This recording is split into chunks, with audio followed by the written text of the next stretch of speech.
What's up guys, welcome back to the TB Electric channel. Today we're doing a how-to video for cutting your E-Moto chain to the correct length. Right now we're going to start with a 420, 120 link chain. This also is going to apply to like a 428 size or a larger size chain. The tools we are going to need are, in this case, our chain breaker, which has a 14 mil socket on here. If yours is a different size, you'll need a different size. I got my 14 mil socket. I also have a 14 mil open end wrench, which is gonna just make it a little bit easier. So we're gonna go ahead and open up our chain.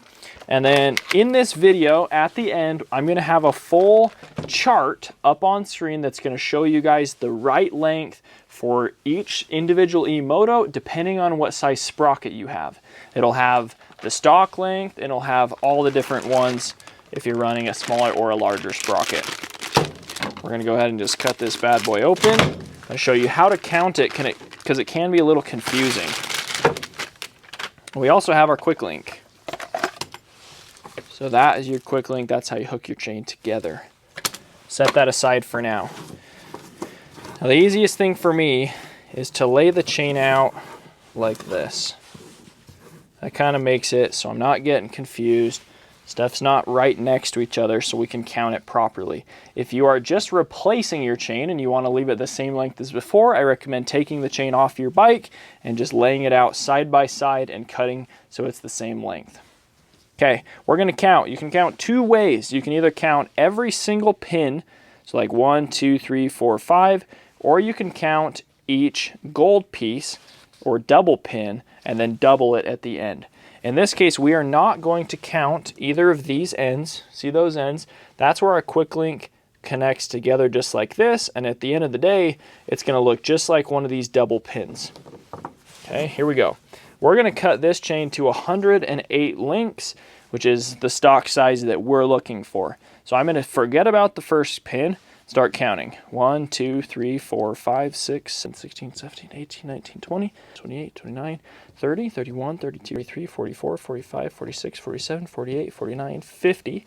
Okay, we are on 50 right now, which means that's a 100 link chain.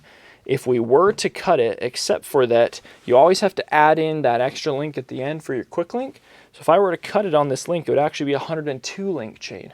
We're going to keep going to get to 108, 51, 52, 53, 54. So normally 54 times 2 is 108. Remember, we got that quick link, so we're actually going to go back one to 53 links, and then because we're adding one quick link on, that will be 54 or 108 links. So you always got to remember to cut on the same type of chain that is on the end. This was our link that we got to, but because we have to cut on an end that looks like this, we're actually going to go just slightly past it a half a link and cut on this one right here. Because once our pin is removed, this gold outer edge is going to come off and it's going to look just like this end, and we can put our quick link together. Okay, here's our chain breaker. Typically you have a pin that's got to push out the pin through the chain, and you have this mount that kind of locks it together. So we're going to pull our pin with this outer layer out. So there's a hole right there. And then we can adjust this as needed, and we're going to put that right on our edge. So in this case, we're going to go right there, and we're going to tighten this one. So now you'll see our chain is stuck on there. Now the pin can't get pushed through yet. We're going to take our 14. Like I said, this makes it easier, but it's not necessarily a necessity. Just tighten that just enough, and that just locks our chain in. So our pin's going to go in straight, and then we have this guy. We'll go in as hard as we can, finger tight, and then we're going to tighten it. So just take your ratchet. It's going to kind of oscillate in pressure. It'll get a little bit harder, then a little easier, then a little harder, then a little easier, until you go all the way through. It's fairly consistent. Then all of a sudden it's going to get way easy. That's how you know your pin broke through the other end. Okay, there it got super easy. And watch this. The pin just fell out the backside right here. So now, if we loosen this off, sometimes you got to use your 14 to get that out of the way. We got to pull our pin one all the way out. Okay, takes a second there. Now you see our chain just fell off.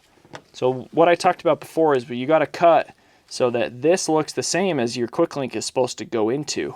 and not like this. If we were to cut on the next link, it would be the opposite, and the inside would come out, and then we wouldn't be able to hook it back together properly. So there we are. Now if you're putting this on your bike, you got two ends that your quick link can hook right back into. I'm not going to show you guys how to attach the quick link. That'll be in a separate video because you would do that when you actually install the chain on your bike. If you guys are interested in that, click the video up in the corner up here. Thanks for watching. Hopefully you guys found this video helpful. If you need to buy a new chain or a sprocket or whatever, check out our online parts store, tbelectricmoto.com. The link is down in the video description. Thanks for watching. We'll catch you next video. See ya.